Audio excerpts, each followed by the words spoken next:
पूर्ण मलिन झाला असताना, लोक समोरच्या मध्ये घरामध्ये काहीतरी दुर्घटनेला स्वतःला एखादा व्यासपीठ बघत असताना, कुणाच्या घरात झालेल्या घटनांचं राजकारण करत असताना, अशा परिस्थितीमध्ये या कोवळ्या मुली राजकारणात पाऊल ठेवताना चांगली स्वप्न या माजलगावची पाहत आहे.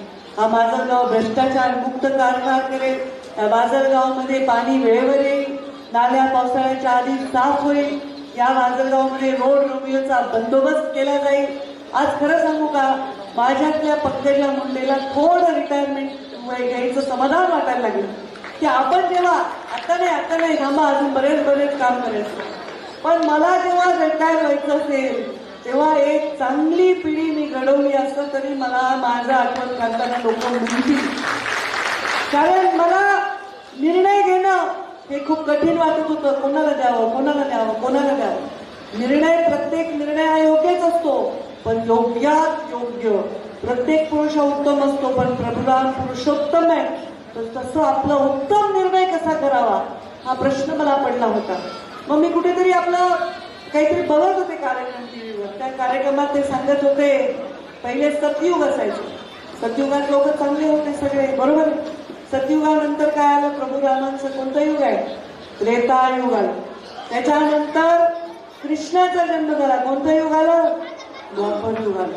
आणि द्वापर युगानंतर कोणतं युग आलं, कलियुग. बाबा घोर कठीण काम आहे. पण या कलियुगामध्ये एक असा आता वेळ येतोय, त्या युगाचं नाव आहे शक्तियुग. कलियुग जेव्हा घोर कलियुग होतो, त्याच्यामध्ये एक शक्तियुग येतं, आणि ते शक्तियुग मध्ये नारी देवी आपला पूर्ण त्याच्या हातामध्ये ते शक्तियुग येत असते, आणि आतापर्यंत झालेली सगळं घाण साफ करण्याचं काम एक स्त्री शक्ती करत असते, आणि म्हणून ते शक्तियुग. मला आज बीड जिल्ह्याच्या सगळ्या उमेदवारांकडे बघताना असं वाटायलंय की शक्तियुग आलेला आहे. आमच्या बीडचे उमेदवार एक उच्च विद्याभूषित डॉक्टर आहे, आपल्या या पण आहार तज्ञ, आणि पुन्हा म्हणतात नाही खाऊंगी नाही और खाणे नाही दूंगी, असं कसं चालेल. आहार तज्ञांनी खायचं नाही म्हणजे योग्य ते खायचं, अयोग्य ते नाही खायचं. म्हणजे काय खायचं, तर लोकांनी घरी दिलं तर चहा खायचा, बिस्किट खायचं, फराळ करायचा, पण कामाच्या बदल्यामध्ये काही खायचं प्यायचं नाही, असं ती म्हणाली. पण ती आहार तज्ञ आहे संध्या. त्याच्यामुळे या माजलगावच्या भ्रष्टाचाराचा आहार पूर्णपणे बंद करून विकासाचा आहार वाढवण्याचं काम करेल. हे भ्रष्टाचाराचं कुपोषण पूर्णपणे करून विकासाचं पोषण करण्याचं काम करेल. कौतुक वाटतं मला. माझ्या राजकारणात जेव्हा मी पहिलं पाऊल ठेवलं होतं, प्रचंड संघर्षात, प्रचंड ज्वालामुखीसारख्या परिस्थितीत माझा राजकीय जन्म झाला, आणि तेव्हा मुलगी कुठे वारसा होते असा प्रश्न निर्माण झाला. मुंडे साहेब जेव्हा आपल्यातून अचानक निघून गेले, तेव्हा मुंडे साहेबांना अंतिम संस्कार कोण करणार एवढा मोठा प्रश्न देशासमोर उभा होता. दिल्लीमध्ये चर्चा चालू, अरे बापरे आता अंतिम संस्कार कोण करणार, तिला कोण करणार म्हणजे मी करणार, माझ्या वडिलांचा अंतिम संस्कार मी करणार. त्या कठीण परिस्थितीमध्ये स्त्री राजकारणामध्ये उदयाला आली. अनेक संघर्ष केले, अनेक पुरुषांना एक स्त्री नको असताना सगळे मिळून अटॅक करतानाचे प्रत्येक प्रसंग झेलत आले. तेव्हा जेव्हा छोट्या छोट्या मुली घडत आहेत ते बघून समाधान वाटतं. एक माझी मुस्लिम छोटीशी माझी बहीण म्हणते की पंकजाताई मी आपली फॅन हूं, मला तुम्ही खूप आवडता. ते किती मोठा किताब आहे. आणि म्हणून मला राजकारणाच्या या व्यासपीठावर कोणावर टीका करायची गरजच नाही. मला सांगा, आपण जर कुणाला म्हणलं त्याचं तोंड काय आहे तर आपलं गोर होणार आहे का? आपण जर कुणाला म्हणलं ते विद्रूप आहे तर आपण सुंदर होणार आहेत का? आपण कुणाला म्हणलं तो वाईट आहे तर आपण चांगले होणार आहेत का? नाही. आपल्या कर्तृत्वाने आपण चांगले होणार आहेत, आपल्या विचारांनी आपण चांगले होणार आहेत. लोक वाईट आहेत हे सांगून उपयोग नाही, तर आम्ही चांगले आहेत त्याच्यावरचा विश्वास लोकांच्या मनात निर्माण करणं हे आवश्यक आहे. आणि म्हणून मी तुम्हाला विश्वास देते, ही जी नगरपालिका येणार आहे या नगरपालिकेमध्ये एक चमत्कार या माजलगावमध्ये होणार आहे. आमची संध्या निवडून दिली आणि तिच्या नुसत्या एकटीला निवडून जमणार नाही. डॉक्टर बनले तसं एकट्या ते लेकरू पाठवून नाही जमणार. भांडण करायला तिला जोपर्यंत जरा ताकदवर होते आपल्याला सैनिक द्यावं लागतील का नाही? तिच्या बरोबर. त्यामुळं सगळ्यांना आपल्याला निवडून पाठवलं तर वर खाली वेगळं करून जमणार नाही. आणि म्हणून मग एक चमत्कार होईल. एक जण कधी न झालेला विकास होईल. मला तर खूप विकास करायचा होता. आता डॉक्टर म्हणाले मागच्या वेळी काय झालं, पण ते मी त्याच्यात सहभागी नाहीये, ते विषय वेगळे. पण मला खूप वाईट वाटलं की माजलगावच्या नगरपालिकेत पालकमंत्री असून सुद्धा प्रत्येक गोष्ट अडकून पडली. पण आज तशी परिस्थिती नाही. तुम्ही जर संध्याला संधी दिली तर खूप खूप चांगला विकास होईल.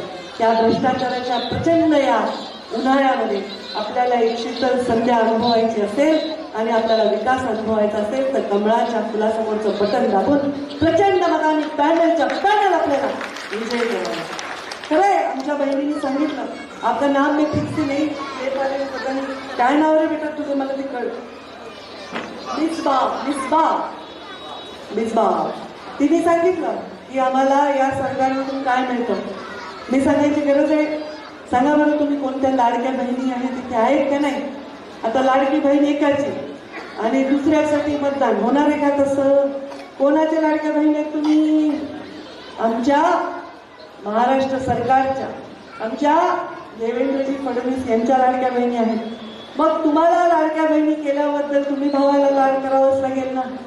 तुम्हाला आज कोणी गॅस दिला, प्रधानमंत्री मोदींनी दिला. शेतकरी सन्मान योजना कोणी दिली, प्रधानमंत्री मोदींनी दिली. आपल्याला जनधन योजना कोणी दिली, त्यांनी दिली. आपल्याला पीक विमा कोणी दिला, त्यांनी दिला. आपल्याला आयुष्यमान योजना कोणी दिली, त्यांनी दिली. आपल्या बचत गटाच्या महिलांना ताकद देण्याचे वेळोवेळी निर्णय कोणी केले, त्यांनी केले. आणि हे सगळं करत असताना लाडकी बहीण महाराष्ट्राच्या मुख्यमंत्र्यांची झाल्या असताना आपण दुसरा विचार करण्याची गरजच नाही. मी स्वतः तुम्हाला वचन देते, या नगरपालिकेला निवडून दिल्यानंतर मी दर 3 महिन्याला नगरपालिकेची बैठक मी स्वतः घेईन.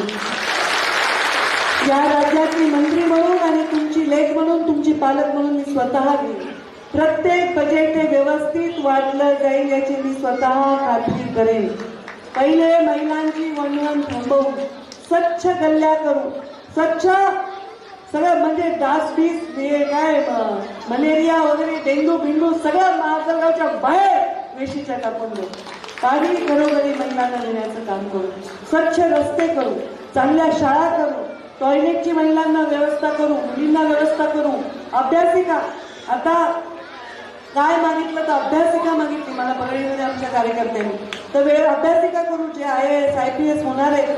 आता मी जालन्याची पालकमंत्री आहे. मी जालना शहरामध्ये 6 अभ्यासिका करते पूर्ण शहरात, की गरीब वस्तीतले मुलं सुद्धा शिकून त्यांना IAS IPS व्हायचं असेल तर त्यांना अभ्यास पाहिजे, त्यांना लायब्ररी पाहिजे आणि तिथे TV वगैरे लावून त्यांना ऑनलाईन क्लासेस किंवा मार्गदर्शन सुद्धा घेता येईल. असं आपण माजलगावमध्ये उभं करू. या माजलगावला पूर्णपणे दुर्गंधीपासून मुक्त करू, स्वच्छ करू, व्यापारपेठ मोकळी करू आणि यांच्या बाजाराचाही प्रश्न आपण पूर्णपणे मार्गी लावू. मागच्या वेळी पालकमंत्री असताना बाजाराचा प्रश्न मार्गी लावला. लोकल लोकांनी काय तेव्हा वेगळी भूमिका मांडली नाही, म्हणजे आम्हाला जिथे परवडत नाही इथेच पाहिजे. सर्वांनी मिळून हा विषय मार्गी लावू आणि या माजलगावला स्वच्छ सुंदर निर्भय असं माजलगाव केल्याशिवाय आपण राहणार नाही. आपल्या राज्यामध्ये सगळ्यात कमी वयाची नगराध्यक्ष पदाची उमेदवार. महाराष्ट्रातील ताज्या बातम्यांसाठी बघत रहा टाइम्स टुडे 18 न्यूज. सोबतच शेअर करा, सबस्क्राईब करा आणि बेल आयकॉन प्रेस करा.